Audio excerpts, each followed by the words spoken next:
Hello दोस्तों, आज की कहानी का नाम है बारिश की रात। और इत्तेफाक अभी यहाँ पर बारिश भी हो रही है। चलिए शुरू करते हैं। आज रोहित की सालगिरह है। उसकी पत्नी घर पर उसका इंतज़ार कर रही होती है, लेकिन आज रोहित को ऑफिस से लौटते वक्त काफ़ी देर हो जाती है।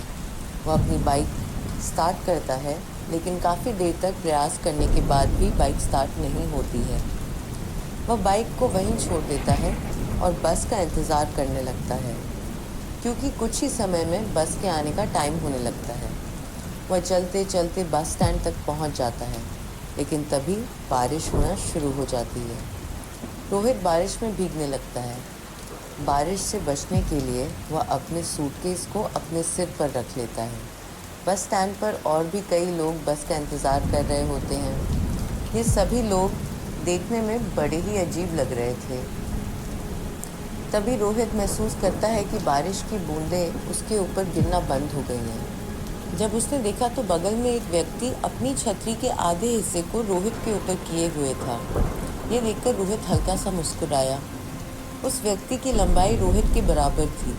हाथ में बहुत सारी अंगूठी और चेहरे पर चश्मा लगाए हुए था, जिससे रोहित उसका चेहरा ठीक से नहीं देख पा रहा था।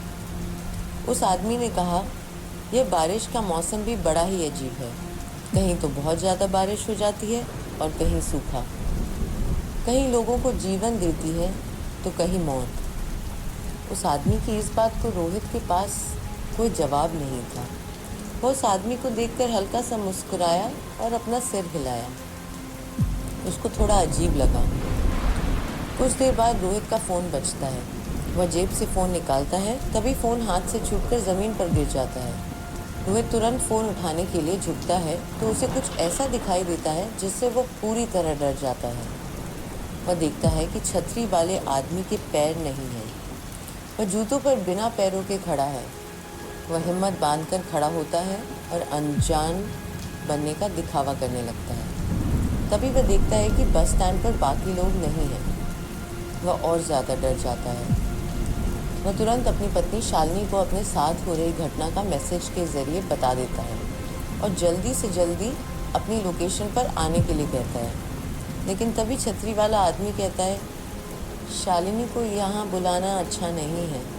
यह सुनकर रोहित बहुत ज़्यादा घबरा जाता है और वहाँ से भागने लगता है। वह तब तक भागता रहता है जब तक कि उसे छतरी वाला आदमी दिखाई नहीं देता। काफ़ी दूर तक भागने के बाद रोहित हाँफने लगता है। सांस भरने के लिए वह एक टेबल पर बैठ जाता है और अपनी तेज़ सांसों को शांत करने लगता है। लेकिन तभी वह महसूस करता है कि बारिश की बूंदें फिर से उसके ऊपर गिरना बंद हो गई हैं। वह अपनी नज़र पीछे घुमाता है तो वही छतरी वाला आदमी उसके पास खड़ा हुआ होता है। यह देखकर रोहित फिर से वहाँ से भागना शुरू कर देता है और भागते भागते काफ़ी दूर निकल आता है। बिजली की तेज़ कड़कड़ाहट में वह देखता है कि सड़क के बीचों बीच वही आदमी खड़ा हुआ है जो ठीक रोहित के सामने है। इस बार उसका आधा शरीर गायब हो चुका है। यह सब देख रोहित की चीख निकल जाती है। इसी बीच रोहित के पीछे से बस के हॉर्न की आवाज़ सुनाई देती है। वह तेज़ी से पीछे मुड़ता है तो उसे बस आती हुई दिखाई देती है। तभी कुछ लोगों का झुंड बस की तरफ आते हुए दिखाई देता है। बस रुकती है और वह लोग एक दूसरे को धक्का देना शुरू कर देते हैं। इस धक्के में रोहित नीचे गिर जाता है और वह लोग रोहित के ऊपर चढ़ने लगते हैं। बस का कंडक्टर इस भीड़ से बचने के लिए बस को थोड़ा आगे बढ़ाता है, लेकिन इस भीड़ में रोहित बस के नीचे आ जाता है और उसका आधा शरीर खून से लथपथ हो जाता है। तभी उसकी पत्नी शालिनी बस स्टैंड वाली लोकेशन पर पहुंचती है। जैसे ही वह रोहित को ढूंढते हुए इधर उधर देखती है तो उसे रोहित सड़क के बीचों बीच दर्द के मारे कराहता हुआ दिखाई देता है। उसका आधा शरीर बस के नीचे कुचल चुका था और मदद के लिए कोई भी इधर उधर दिखाई नहीं दे रहा था। किसी तरह से शालिनी उसे हॉस्पिटल ले जाती है। हॉस्पिटल पहुंचकर उसका इलाज किया जाता है। उसकी जान तो बच जाती है, लेकिन उस एक्सीडेंट की वजह से उसके पैर खराब हो जाते हैं। अब वह कभी भी अपने पैरों पर चल नहीं सकता है। उस हादसे के बाद रोहित अगर किसी को भी उसके बारे में बताता तो कोई भी उसकी बातों का यकीन नहीं करता।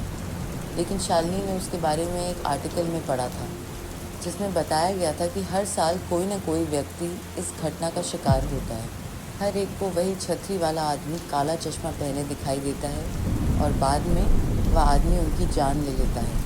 कुछ दिनों बाद डिप्रेशन के कारण रोहित की मौत हो जाती है। रोहित की पत्नी शालिनी मानसून के दिनों में हर रोज़ उसी बस स्टैंड पर जाती और उस छतरी वाले आदमी का इंतज़ार करती। धन्यवाद दोस्तों।